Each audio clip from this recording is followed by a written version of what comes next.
This month, October 2020, on the 6th, we lost one of the great musicians of our time. It was a real privilege to get to know Eddie. During the 3 months, we played 47 dates with Van Halen back in 1982. As the band After the Fire, we decided it was time to mark this moment with some special memories of Eddie and that time that we spent on the Diver Down tour. We left the UK on July the 13th, and we pretty much, the last date was October the 12th, so we arrived back on the 13th, 14th in the UK, and it was an experience to remember, to cherish, to provide nightmares, daymares. It was quite something, and To recover from. it did take a while. You're right, Andy. It did, didn't it? I mean, Yeah. we were pretty much exhausted by the time we got back. But let's go right back to the beginning. If memory serves me right, we flew into New York and we landed up in. I think you went for beer and prawns or shrimp, and I went for sangria and shrimp. And it was kind of, you paid your $10 or whatever it was, and it was unlimited. So that was a good start. No wonder they call you memory banks. You remember what you ordered on that first night. Yeah, that you would go for sangria, and Andy and I would definitely have gone for beer and prawns. But I don't remember the specifics, but that absolutely rings true. Yeah, it arrived in a big glass bowl of ice with all these prawns, and you pulled them off, and they pulled off the bits and ate them. It's just wonderful. And then we travelled. Andy, you would have to remind us of that trunk road that goes down the east coast. We travelled right down there. Oh yeah, I think that's in '95. Yeah, that sounds right. And we eventually landed up in Augusta, Georgia, that was quite a long trek. That is a long trek from New York. That's through several states. Yeah. Also, getting hotter and hotter as the further deeper south we got. So I do remember the effect of that wherever we were in the US, because in the air-conditioned van, the only way we knew where we were was when we opened the door and step out.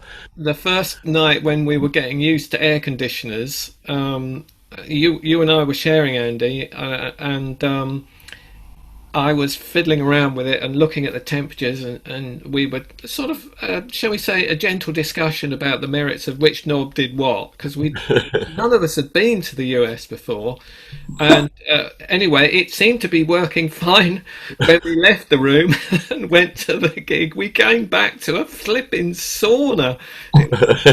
Whatever had gone wrong. Anyway, let's talk about Eddie, and because actually an enduring memory I've got of him was how he welcomed us. And John, do you want to take up the story? Well, we basically pulled into this amazing kind of Astrodome type place in Augusta, and the first person we really saw was this young guy with long flowing hair, with his knee hanging out of his jeans, coming towards the van. And we kind of got out the van and thought, wow, it's warm, and he just came straight up to us and says, "Hi, my name's Eddie. Welcome. Do you want me to show you to the dressing room?" And I thought he was a roadie. It was just he was just amazingly welcoming. I mean, even roadies don't often do that. You know, they'll be very precious about the band that they're working for. But Eddie was just naturally like that. He was a welcoming person and a very gentle person, I think. Yeah, I can tell you, we were touring in the 20th century. I think they're now called Crew. Yeah. You remember the kind of warmth that we had from pretty much the whole lot. Perhaps with, like other bands, it took a while to get to know the singer. Yeah. um, Yeah. Singer's always the trouble. yeah, yeah. I don't know where that comes from. I've never experienced anything like that, of course. Last singer. Everybody was so welcoming, weren't they? I think it put us all in a place where we felt this is going to be great. This is going to be a great time. And did you want to take up the idea of roughly what would happen each day for us? Because this wasn't like touring in England, where No, well, we had done some stadium work before. We worked with Queen, mm, hadn't we? And we kind of you get used to sort of a structure of other people and where they work, Yeah. and it was a different thing to the Queen setup with the Van Halen crew and the way they were working on the road, but. It's basically a thing because you're in a sort of strange thing because it's not like working in theatres. You're working in stadiums, so the structure, the layout, they bring the whole stage in. So the way you stand and what you recognise to your left and your right, and above and below you is the same at every occasion. It's just looking out into the arenas different each time. That's the thing, the shape there. So, because that was an interesting scenario, because we'd had, and there's no reflection on, well, it's not supposed to be a poor reflection, but with Queen, we talked with ELO by then, Pete, had we? I yeah, think we'd yeah, done that. ELO was the first one we did in '82. Yeah. I remember with Queen, we did a stadium tour, and we were used to there was always, you got your sound check time, and they would do their sound check in the afternoon or wherever it was, and you were coming and get given the time. Yeah, half an hour, whatever, sorted out, which just didn't materialise on the Van Halen tour. I think we did 3 months. I don't think we got a single sound check. So that was a surprise. So I remember that first. There was very friendly. The band were very friendly, but I think behind the scenes that there was a situation where we were saying, "Oh, we'll have our sound check in a while." Oh, that's not going to happen. Oh, you're on now. So you remember that? I don't remember having a single one. Maybe a line check or No, something you're like right, that. and actually that happened on the very first tour with ELO. We were able to have a sound check, but ELO never did a sound check. No, that was a complete opposite. We could have as long as we like. It was just so bizarre. The on-stage sound was very consistent on the Van Halen tour. I seem to recall. Once we got settled in, there were first few nights of no sound, but once it was done that was the advantage of it being the same stage layout each time. So once they'd done the monitor mix for us, we just got in the habit of walking out, plugging in, and just trusting it was going to be there. But I think that was about it. The other thing that perhaps we weren't so used to was the complete size factor, and in terms that you had different receptions, whereas with Queen and ELO, we'd already had quite a lot of exposure in Germany, Holland, and Austria, and so on. So when we played 1980F in Germany, everyone went whoop. Yeah, Here, recognise it. nobody nobody'd heard us before. Well, we didn't have any product out by that time either, No, did we? I think no. so. And the other thing is, I remember that it wasn't until the run of 3 dates in Detroit that we actually drew breath. It was Yeah, gig after gig after gig, and it was then really that was the first time that we kind of actually saw a full Van Halen set. Because of the size of the country, we're legging it out the gig after we played so that we could make the next gig in the next venue in time. That's right. Yeah. yeah, yeah. There was the distance involved. So I've got the dates here. I mean, Augusta, that was kind of shock to the system. We then did dates in North and South Carolina, 2 dates in North Carolina, Tennessee, Alabama, Jackson, Mississippi, Biloxi, Mississippi, Nashville.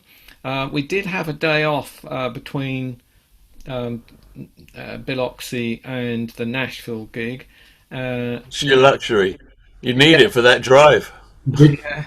Yeah. Dayton, Ohio, Louisville, Fort Wayne, a couple of days off, Rockford, Illinois, Des Moines, St. Louis, Kansas City, Omaha, then a day off, Minnesota, Madison, Wisconsin, then a day off, and the 3 dates at the Cobo Arena in Detroit. And this is where we I don't know whether there were a large percentage of people that went to every Van Halen show when it was in Detroit, but we did have a better reception on day 2 and day 3.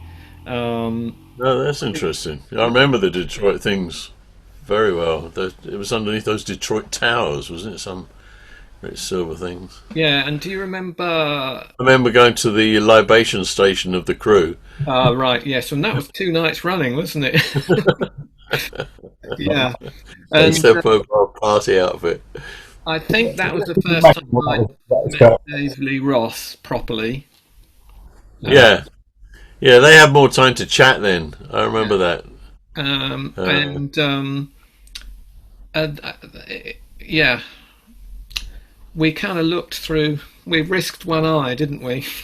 Looking at some of the things that went on.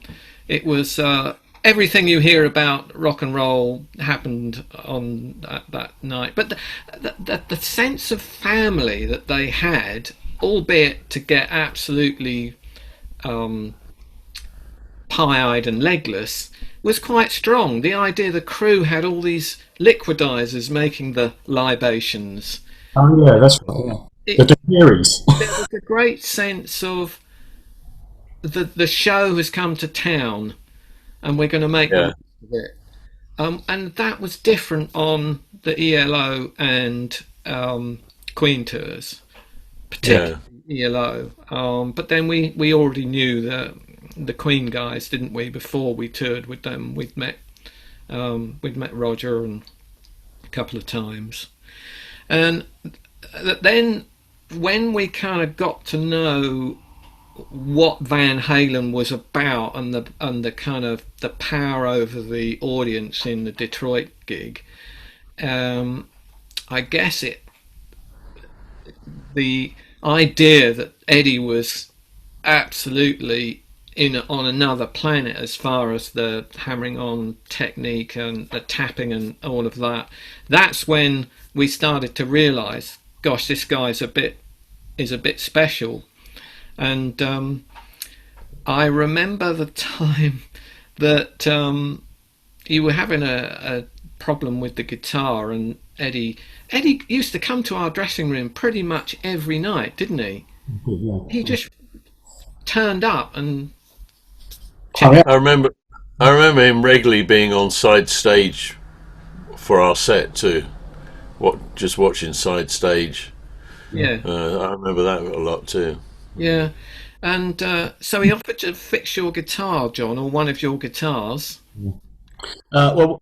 It was I used a Stratocaster as a spare guitar because at that time I was playing a Les Paul Custom, and I think there was some kind of issue with one of the pickups, and Eddie basically said, "Look, why don't we? I've got a spare Gibson PAF pickup. It's just a big fat pickup, and it doesn't naturally fit into a Stratocaster." So he said to me, "Look, we'll meet if you like. I'll meet you backstage where he'd set up a workshop. I think the workshop was set up every single time they went to one of these Astrodomes. You know, every time there was a gig, there was one room that they used, and it was used as a Eddie's kind of place to set up his guitars. It may have been used by the other guys as well. I'm not sure, but basically he invited me to meet with him in this particular workshop backstage, and he said, "I'll put this pickup in for you if you like." And I'm going, "Yeah, okay."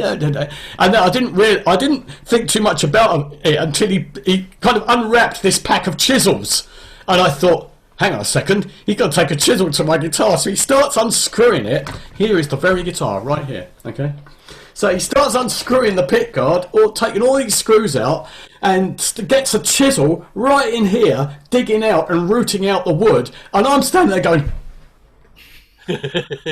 "What do you do this?" And he's looking at me and going, "That's it, it'll be all right. I've done this before. Don't worry about it."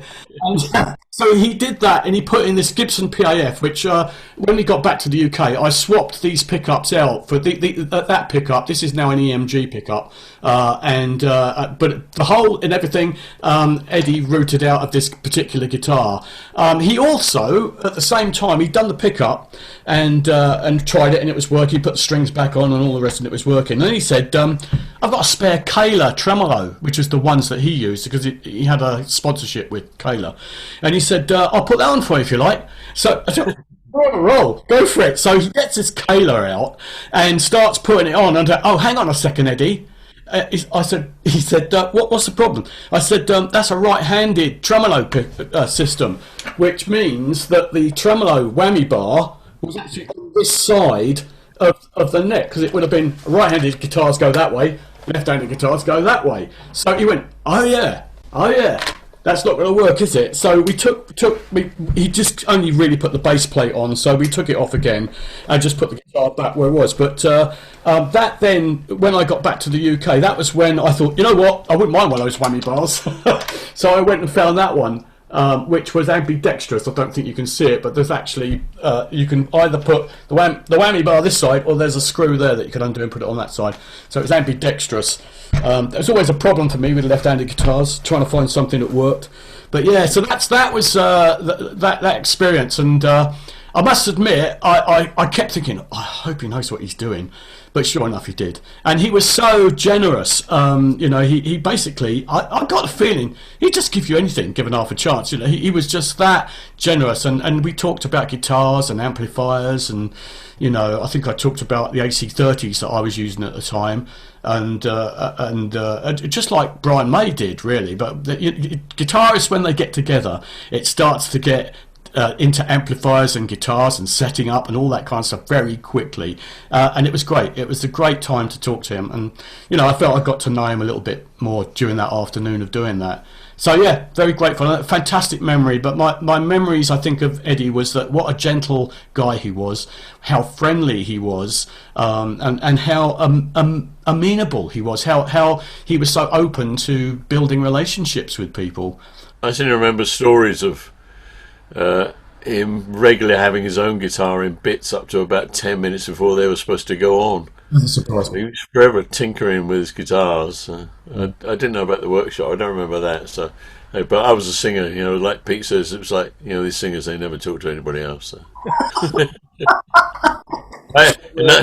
We'll certainly come back to a wonderful remembrance of other help that you had from another guy in the band in a minute, Andy. But while we're on the subject of guitarists getting together, which you mentioned just now, you may also recall the time when Queen, that with the exception of Freddie, so it was Roger, Brian and John and Ratty, Peter Hintz and Ratty, yeah. Tripp, their sound guy, all rocked up to our dressing room. Crystal.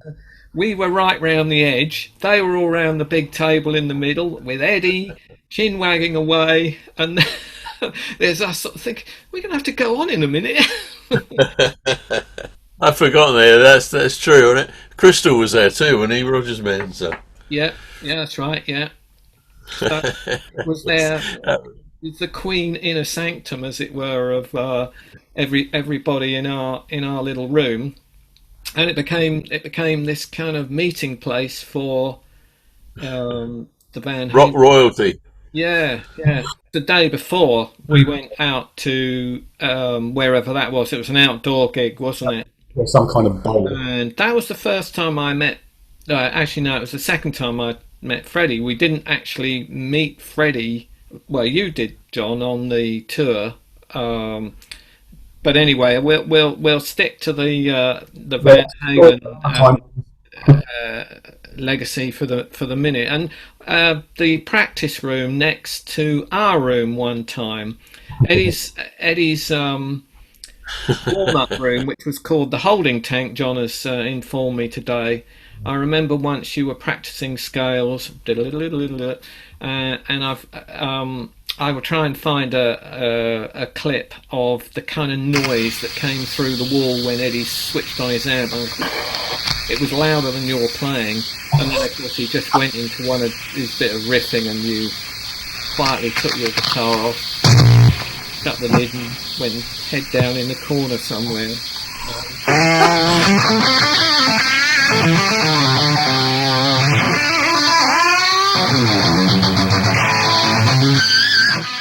It was just I felt really intimidated at times because he was such an outstanding player. I think the first time I saw him do a sound check, I stood there, my mouth was open. I was catching flies, literally. And I'd never heard anything like it. And I mean, it wasn't probably until later on I didn't even know what he was doing, let alone the technique of it. And it wasn't until later on I realised it was this tapping thing that he'd basically invented it. He was incredibly innovative from that. But it was the loudness and the dexterity of this sound coming down. I think it was just, I was trying to do warm-up exercises.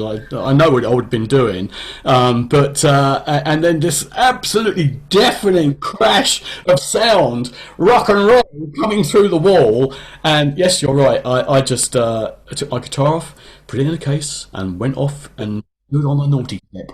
Very early on, I think it was either the first or the second date, Eddie, he just came and next to my keyboard, he wanted to play it. He hadn't appreciated the kind of aftertouch that the Yamaha CS80 had, which was kind of our core keyboard instrument. And he was telling me about what he was getting into keyboards. And interestingly, Sam, my son, he's come across a radio show which was just maybe a week after we'd started on the tour. He said on this show, he said, I've just started to really get into keyboards. Now I'm going to do this on another video altogether, but some people have thought that the influence that we had on the 1984 album with Jump and all of those was very much as a result of the experience they had with us, or Eddie had with us. But I'm not so sure. I've been looking, having discovered this chap Rick Beato and the way he breaks down songs and material, I can see that his playing style and composition style and my playing style and composition style, there's a distinction. And so I think I just give them the full credit. I don't think maybe some of the little noises and so on, but I don't think in any way I am responsible. Well, you say that, but I must admit, after we did that long tour and Jump came out, there were a lot of After the Fire fans, when they heard it and up until the singing stuff, just thought it was our new single. So it was definitely After the Fire tones, if it may be the composition of the chords. But it was very, very... there was a reason he was stood watching on the side of the stage a lot of nights, I think. But that's very sweet of you, Pete, to actually put it in that kind of context, because... Yeah. With Andy on this one, I think there was a little bit. We all steal from each other, and that's fine, because what you do then, you kind of try and make it better. And I think it was, if there was an element of something that he took away from what we did with them, and it came out in another song, what a privilege that is. I mean, it's just amazing if that's what happened. And I'm sure the truth is somewhere down the middle. I think that's the thing. I mean, his kindness was a big thing, but it was. I do remember early on just constantly being impressed by his playing, his innovation. That was the thing I was mostly impressed with. His kindness was great. We had a different involvement than we had on the Queen tour.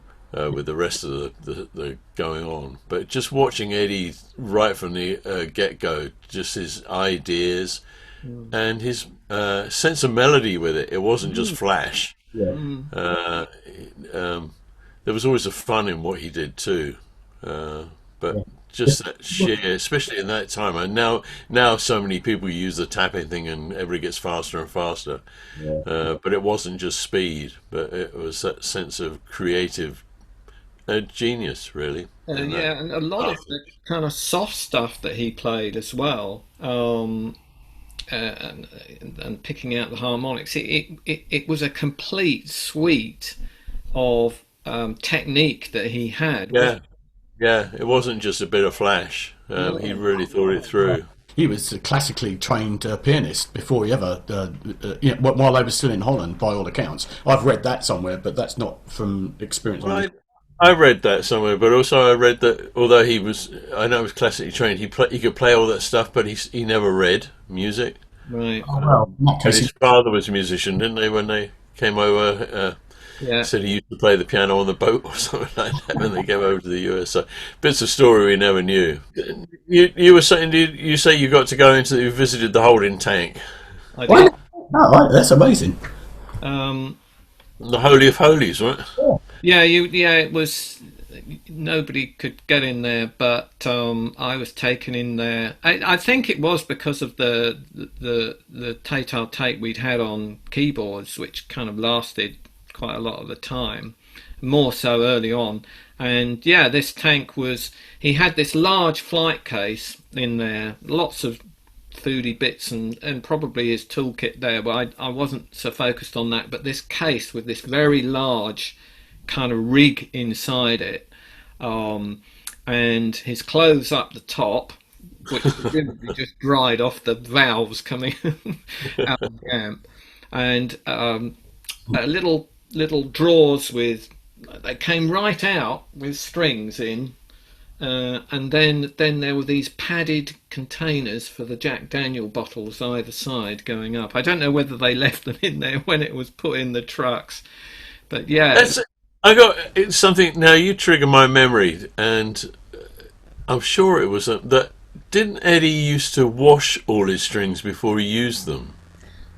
Well, he said That was one of the crew saying, and then they would wash them and hang them out over the hotel balcony rail to dry them. So before he and every new set of strings, he washed them before. I He think used them. Wasn't he? They used to talk to us about washing our strings and putting them back on. yeah, Am I dreaming that?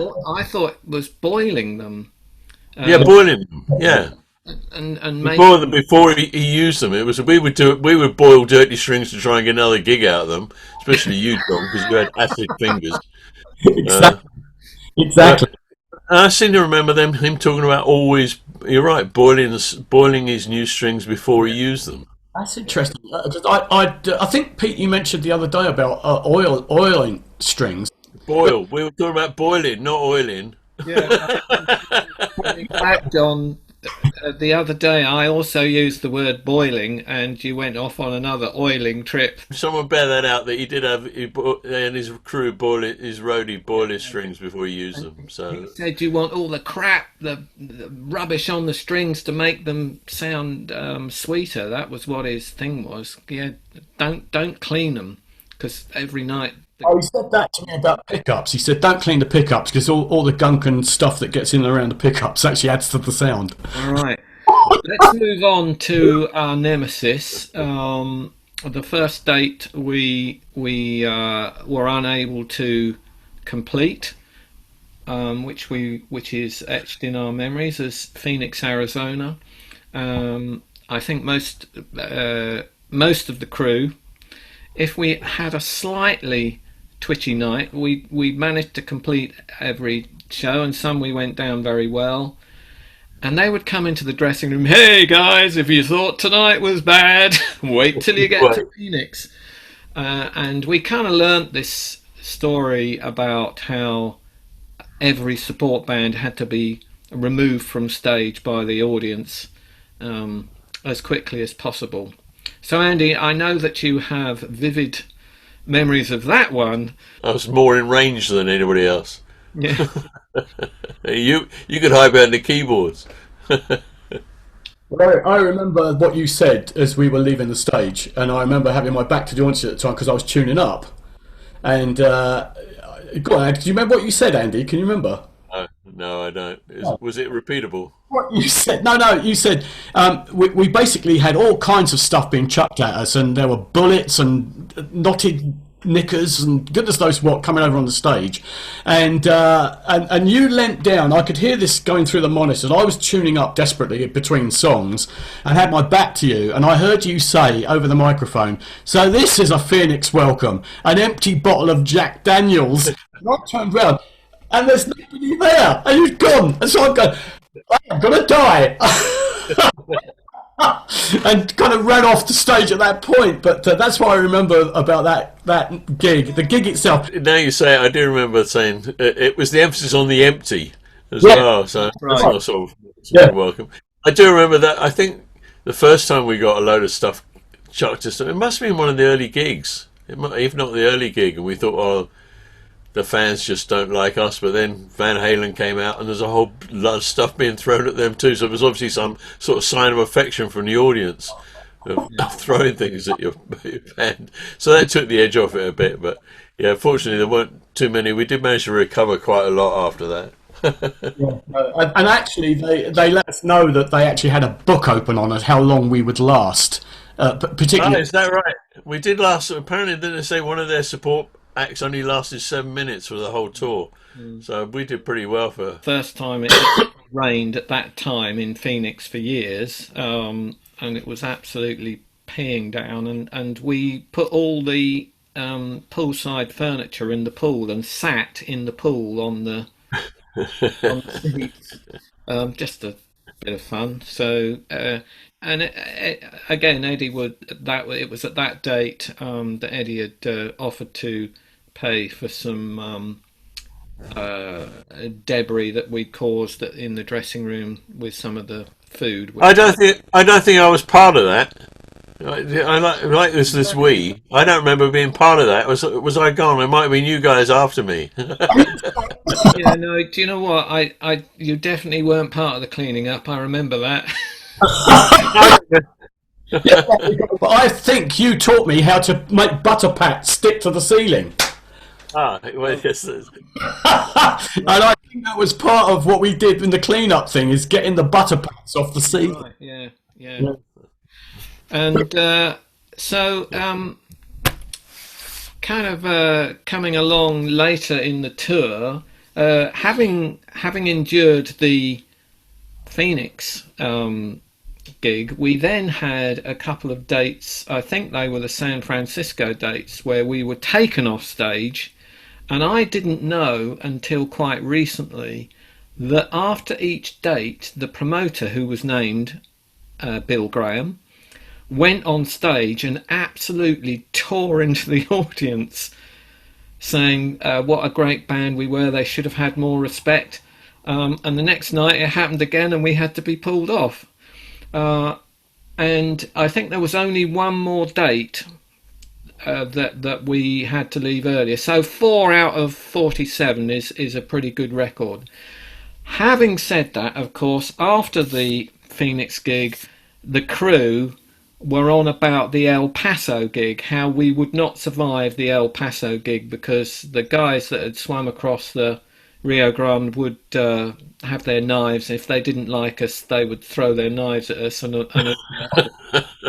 that was the highlight gig of our whole tour, the Cowshed. It kind of quite a humble state. The whole the big stage wasn't in there, not the full rig. And we went down a storm, and it was fantastic. I'll never forget it. It was kind of like a market hall, a great gig. Where is it? El Paso Country Coliseum. That gives it away a bit, doesn't it? Wow. I remember the pre-gig meal, because it was an occasion where everybody ate. They had huge tables laid outside. Yes. With all sorts of Mexican food and all the crew and everybody eating at the same time. That was like a different occasion to the all being locked up in different rooms in an arena.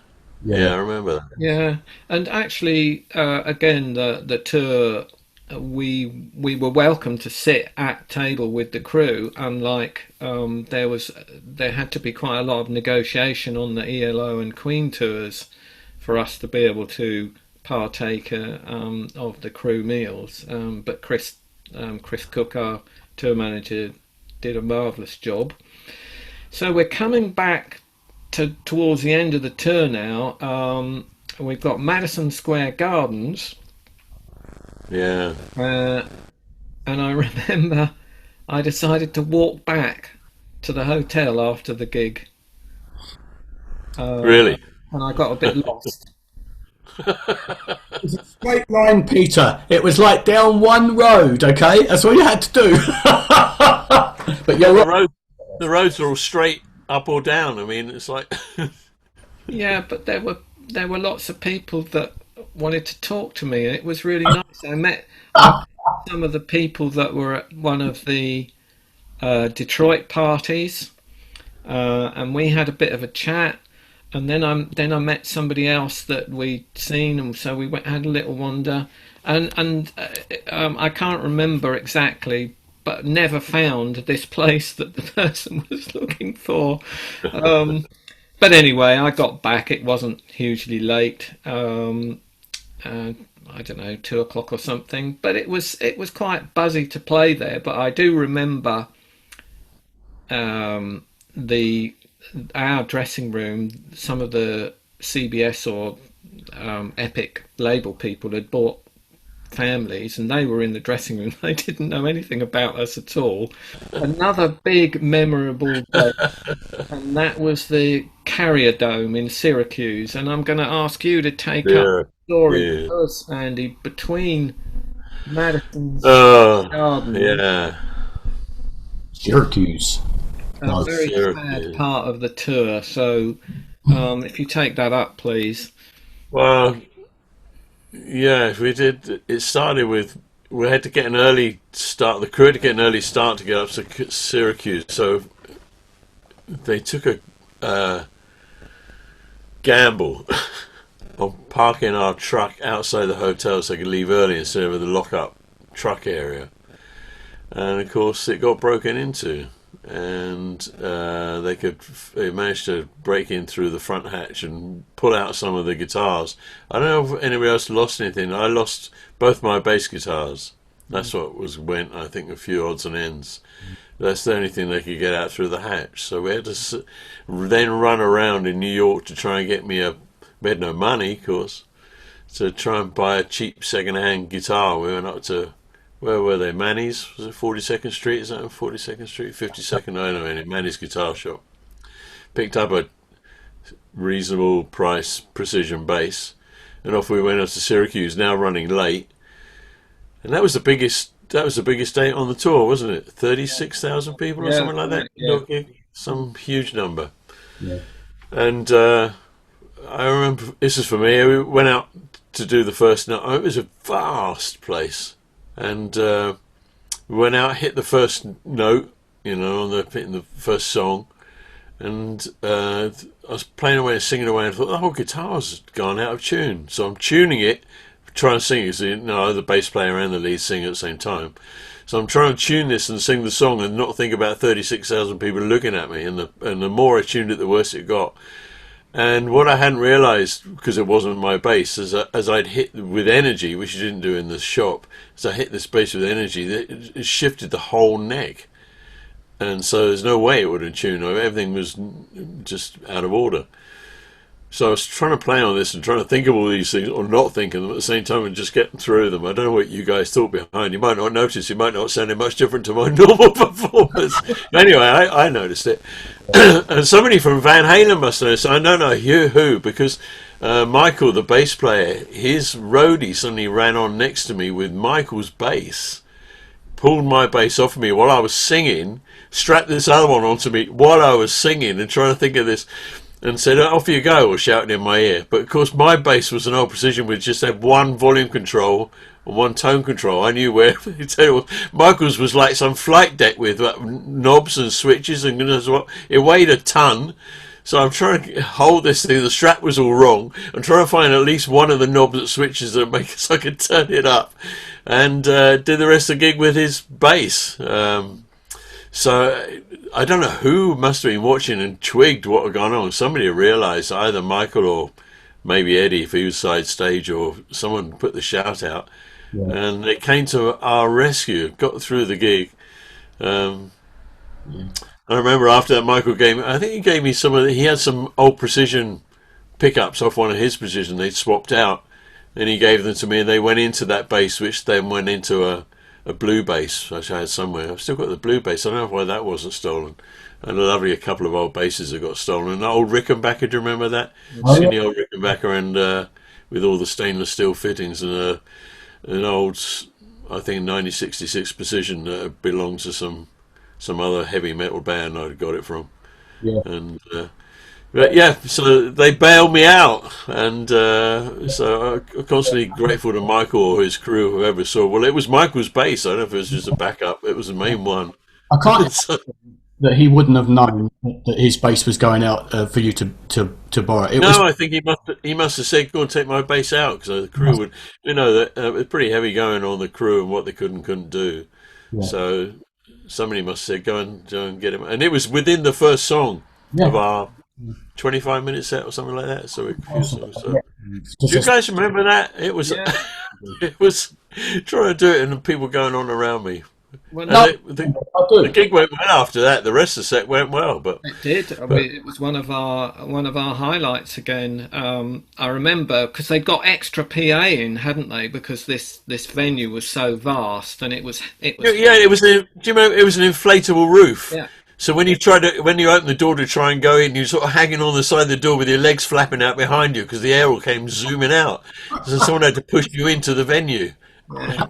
It was an amazing gig, and after that, the tour wrapped up for us because Eddie had an accident a couple of dates after that, and I remember we were unable. I don't remember that. What happened? Yeah. What happened? Yeah, I don't remember. Into his wrist, didn't he? We were told as he'd fallen down an escalator. What triggered that, we don't know. And so they were going to reschedule in about 10 days after that. But the management, Chris and Harvey Goldsmith, kind of took the decision that we should return to England. So it was a shame. We would have stayed pretty much for the rest of we would have finished off the tour. Yeah. Yeah, we were getting the hang of it. Yeah. By that time, for sure. We were rolling with it at that. There's nothing like when something goes wrong on stage, Andy. The audiences love that, and I remember you coping with that bass situation like a star. Honestly, afterwards, I think you kind of were kind of, but when you're actually doing it in front of the audience, I kept thinking, what a pro! It was amazing, great job. Thank you, John. Do Yeah, I still miss those guitars. They got stolen. They were pretty guitars. Yeah.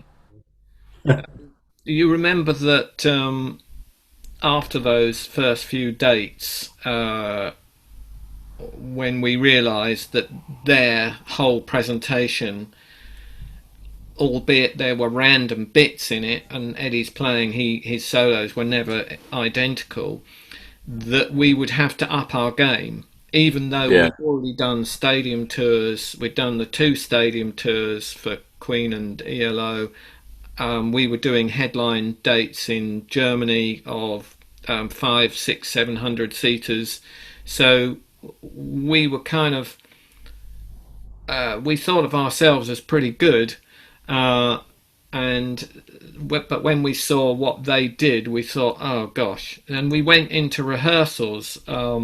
There were 2 Yeah. dates.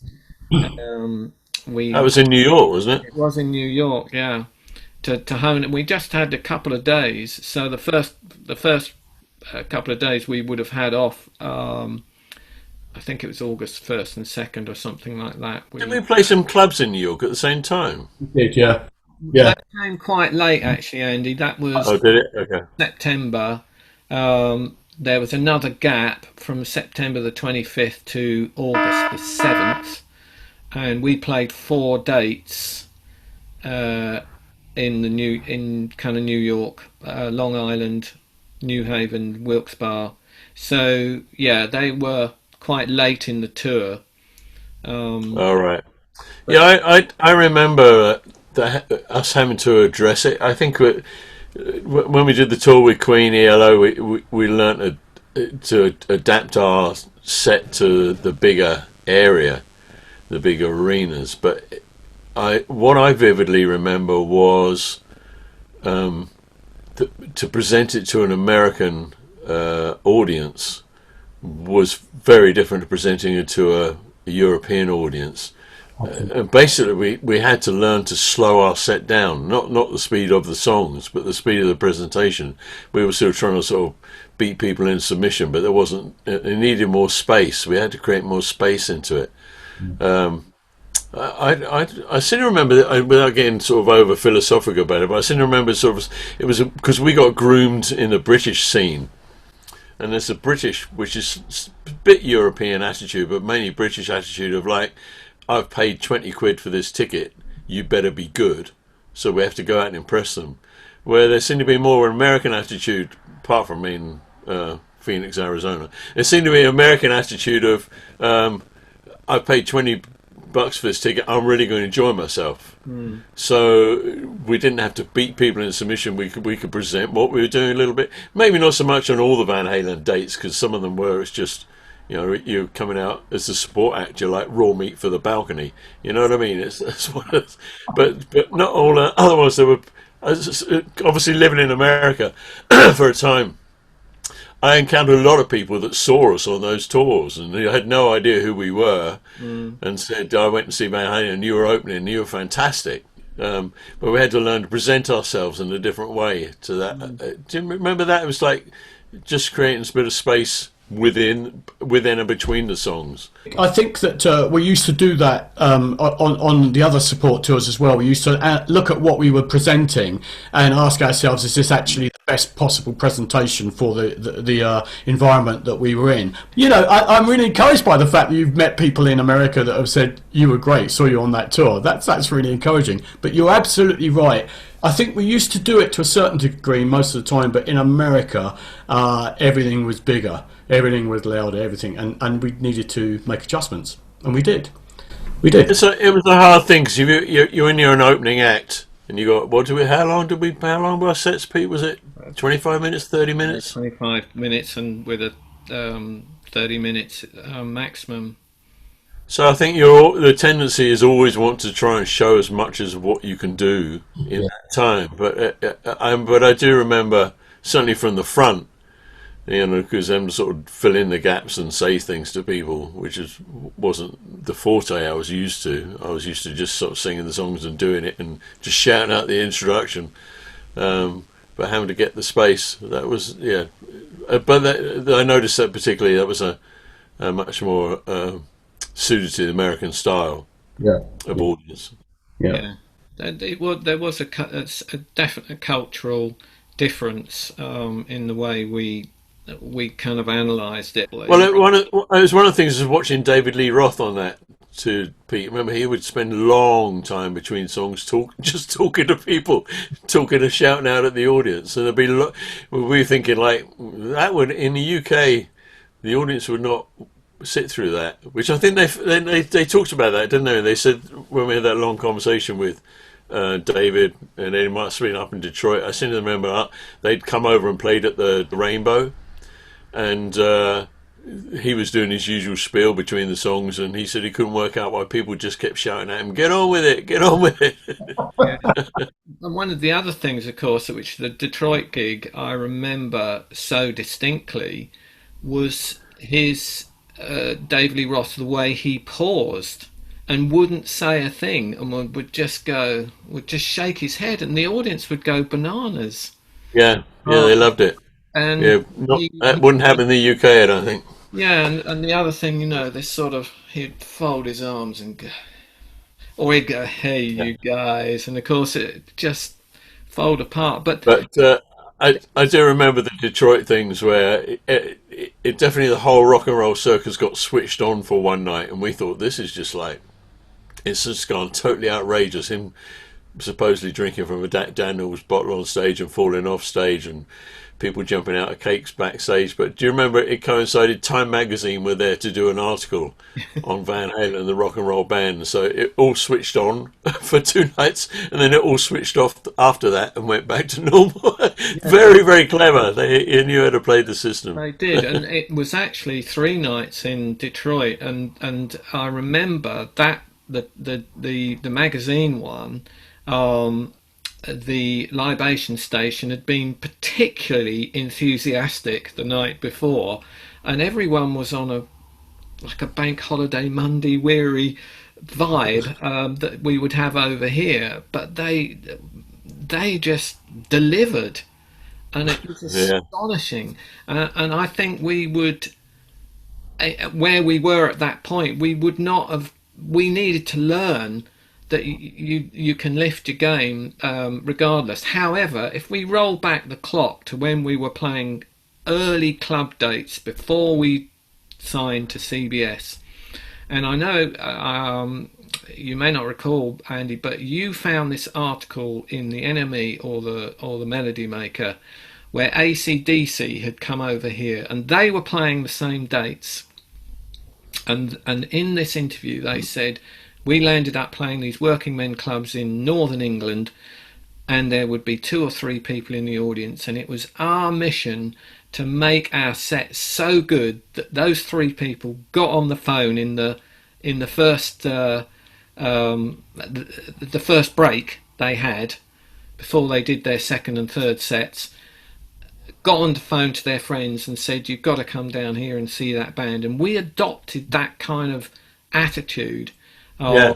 of playing our hearts out to everybody. And I think we carried that through, and we learnt how to grow into the stadium size gigs. But then additionally, in the US, you're right, there was the entertainment level and the production level was significantly on another level. Even though some of the, I mean, remember that the date we did in Berlin when with Queen, the outdoor date in the Olympics 1932 Yeah. stadium, that was huge. And we played Reading, we played Greenbelt when it was 30,000 instead of 15 or whatever. So we played substantial gigs, but this taught us a lot, and I think that's why a lot of people remember the December the 2nd or 3rd when we played the Dominion. And kind of blew people away because we brought all this new knowledge back and given it our all. Yeah. Kind of seeing how can we make this better for the places that we're playing in. I mean, that was just I think retrospectively we can look at it and go, yeah, that's exactly what we did. We probably did it instinctively at the time, except in America where we actually had the conversation. But I think it was something that we were learning about what it meant to be a band playing in different places, and particularly when you were in support gigs with major acts. We were learning learning it on the fly, but in America we definitely had that conversation for sure. Yeah, I do remember you saying that. I think it was a couple of places we played out down in southeast London somewhere. We had 4 or 5 people in those rooms, and I do remember it must have been as a conversation, because I don't think it was just me thinking it. We decided that those people had paid the same ticket price as if they stood there with 500 people. They spent the same, so they deserved the same show. So sometimes we had to bite our teeth, bite our lips, or whatever the expression is, and just get on with it. But we determined to do that. I think you're right. It was that attitude of they'd spent their money. It wasn't their problem. There weren't more people there, so we tried to do that. We'd probably be a bit grim going away afterwards with very little door money, but nevertheless, it was a principle we had. Yeah. But I remember did have that thing, and this is an aside, this is not on anything, but we had a little graph we'd made of how we developed our set, with an impact and a slack here and a going up and a middle dip and a going again. We learnt to do that from rather just trying to go upwards the whole set. We realised we'd worked that one out. Yeah. It was almost like looking at the ideal song structure. If they I had a similar thing. Well, I don't think any of us would have missed it for the world, would we? The tour with. No. Well, I went away as a father of 1 and came back as a father of 2, so I missed the birth of my second daughter being there. So, but it was a great experience, really good. Maybe not all those hours in the little van, Remember, we were always staying in Howard Johnson hotels as well, which always looked the same. So apart from the climate, you couldn't really work out where you were, because all we ever saw was huge tarmacs, parking areas, stadiums, or a Howard Johnson hotel. So apart from the weather, it was not much of a clue where we were. One thing I would just like to include, Andy, you did mention something about Alex, and we've kind of talked about. We haven't actually mentioned Alex by name yet. So, is there just a little anecdote you can? Yeah, Alex was fun. I got to know Alex a bit, and we were. I think it was in Vegas. I've never been to Vegas, Las Vegas since. I've got no desire to go. But do you remember when we first arrived in Vegas, as an aside, and we thought, where is the lobby of the hotel? Because it was just this huge room filled with about 3,000 one-armed bandits, and that was the lobby. But anyway, it's a strange thing. But it was there. I don't know, for some reason on that evening, just got to hang out with Alex a lot more. Went back to his room, had a couple of nightcaps, and he did his thing. You think it was like rock and roll. He had a trick, which you've seen otherwise. You stack a load of pennies on your elbow, and then you catch them. And I was kind of mesmerised by this. I don't know what it was. That was like the highlight of a rock and roll backstage story for us.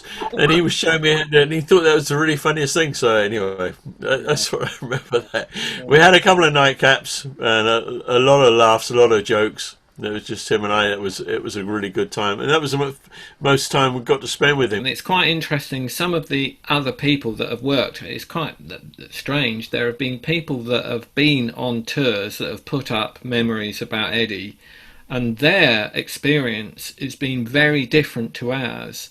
They were really hustled into corners and not treated as well as we were. That's interesting, isn't it? I liked them all. I mean, obviously Dave Lee Roth was he was more aloof than the other guys in the band. But He was. What I remember about David. Most gigs we did with anybody else, they take off their stage clothes, and then they would be their normal person. I don't think David Lee Roth ever did that. Do you remember that? We used to talk about when he walked around backstage area. It was like he would walk. He never seemed to switch off that persona well, in a live setting. there was one time I saw a chink, and you may recall we got invited to his birthday celebration in that bar. Yes, yes. And we'd known it was his birthday, and I got Charlotte to send me out. I'd said, look, this is what I want you to buy. Buy me a copy of a book on Cockney rhyming slang. And she sent me two books out. One was Ronnie Barker's book of Cockney rhyming slang, which was a great little book. And I wrapped it up and gave it to him. And that he had at that bar all these huge presents in, and he turned to me and he said, "Hey, this means so much. Thank you." But he was really grateful. And after that, he called me by name. He never missed a moment. The other thing I do remember, I don't know where it was. Somewhere we were either I don't think it was his party, but somewhere we were chatting away, and he was with us. We weren't in our dressing room, and he was going through to you, which we should have written down. Pete, you might remember it. How he could turn any conversation with a journalist into answering the questions he wanted them to hear. And he was explaining this in detail like some brilliant politician. It was such an insight into, he'd definitely sold his soul to rock and roll, but he knew how to play that game. That was the thing that coincided with that Time magazine when they visited, and they switched on the whole rock and roll personality completely. But he was outlining how whatever questions they asked him in a press interview, he was saying, here's how I can get it around. So do you remember that? So I can answer that. I can give them the answers I want. Until you said that, I didn't remember that, and you're absolutely right. That was sitting on the floor in the hotel in Detroit after the Time interviews, or it was at that Yeah, event. at time. So it must have been after the magazine, after they finished, they'd Yeah. all gone, and it was back to like just this is what I think that's when we'd found out, and he told us. But do you remember that? And he was outlining it, and we were sitting thinking, I was thinking, I should have written this down. This was Yeah, just, yeah. it was genius. It was, and it was almost like going on one of these management courses on how to deal Yeah, with media. It was that precise, yeah, that knowledgeable. No, yeah, absolutely. It Yeah. was about turning it round to the. Well, the question I think you need to ask is, yeah, yeah. And then he gave the answers you want. It yeah, was. I remember being in awe of that moment because it slightly taking the Miko out before him, like he's always never switched off his stage persona and never took off his stage clothes. yeah, But when he said that stuff, I thought that is so clever, which is very different to what Eddie was, because Eddie was just, I just want to play guitar, yeah. take it apart, put it back together, Yeah. chop it up. Yeah, he was a kid, he wasn't he? He was just a perpetual kid enjoying what he did so much. However, the I don't know if you've come across the Rick Beato YouTube. What makes this song great? And there's two from Van Halen on there, and one of them is Jump. And when he goes into all the tracks and what they've done, it is really interesting. It's far more sophisticated than it I sounds, believe it. which is I believe that. great pop music, isn't it? If you can, Yeah. that's what that's going to make that such an enduring song. I thought, I mean, the other thing was genius for them as a band, wasn't it? I think their first three albums were just recorded on 16 track, and they pretty much just recorded them live. They knocked them all out, whole finished product in about 3 weeks each, or less time like than that. Yeah, Which probably we would have liked to have done in our early days, and we tried to do on a couple of tracks that we weren't able to do that. But they pulled that off, which was showed their musical capabilities. Did some clever stuff later on, but it was really the duo of David and Eddie that carried a lot of the and that's not meant as a criticism. Um, Alex was a good showman as well, yeah, but they were anyway. It, the fact that they recorded those albums on 16 track for what was basically diddly squat recording budget meant by the time we were with them, they're absolutely rolling in cash yeah, because they played the system differently to the way a lot of other bands did. And they stuck with their guns. It was very clever. yeah, So early Police did that, didn't they? But Van Halen did that. I think it was yeah, 16 track albums. People don't think of that. Yeah. Templeman produced it all, didn't he? The early days. That yeah. was Yeah, It's been brilliant to remember Eddie and remember the other guys in the band. We had an extraordinary experience. We none of us would have missed it for the world. And yeah, we wish the family well. It's yeah. Sad news. yeah, sad news. Yeah, he was just a lovely guy, and I think a lot of our memories that we've got of the Van Halen tour are really centered around, it was Eddie's warmth and his welcome, and the fact that he spent a lot of time in our dressing room hanging out, that I remember particularly, and well, obviously, and the fact I spent time with him talking about guitars and amplifiers, and he took a chisel to my Stratocaster. Yeah, there you go. I can't believe you took his pickup out, John. I mean, what are you thinking? That guitar's just dropped in value. I think there's something wrong with it. I think. That's why you got it. No, he was a fun guy, and he was. Yeah, he smiled a lot, laughed a lot, didn't he? Yeah.